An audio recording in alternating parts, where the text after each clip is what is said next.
So, with that, I will give it to Colin. And here we are, Colin. What about coming forward with the point in line? So you establish a point in line, your opponent tries to take it, you deceive without pulling your arm back, that is, without bending your elbow, so you maintain point in line, then you lunge, or then you advance, or you come forward.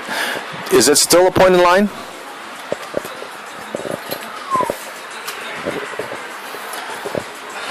I would think it's still a point in line, but if you do lunge with it, I think that at the end of the, well, or at least at the foot down of the lunge, that your attack would be over. I remember asking that of our referee friend Terry Dix, and he said theoretically, yes, you could keep your pointing line. Practically, everybody bounces on the lunge, so you cannot really hold your line.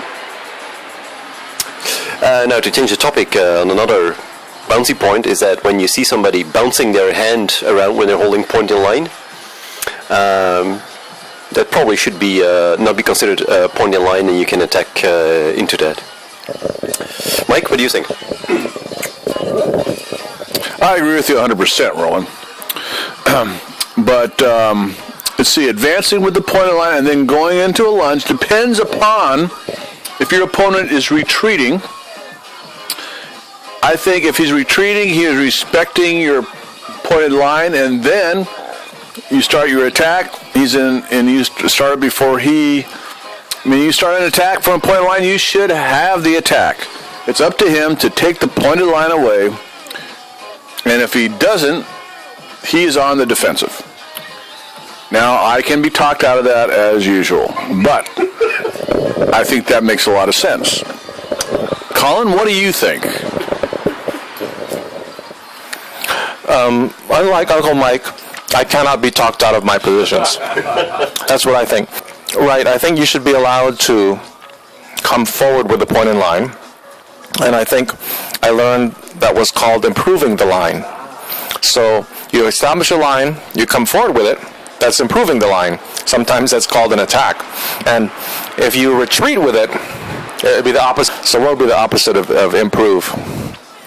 Deproving the line. Let's say if I'm fencing someone whose arms are a lot longer than mine,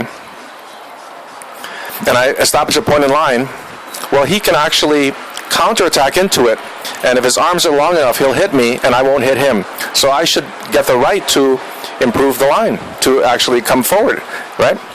Otherwise, short people will never be able to use point in line. What do you think? You're quite right, but you should improve your line then when in a fencing time to make the hit on your opponent.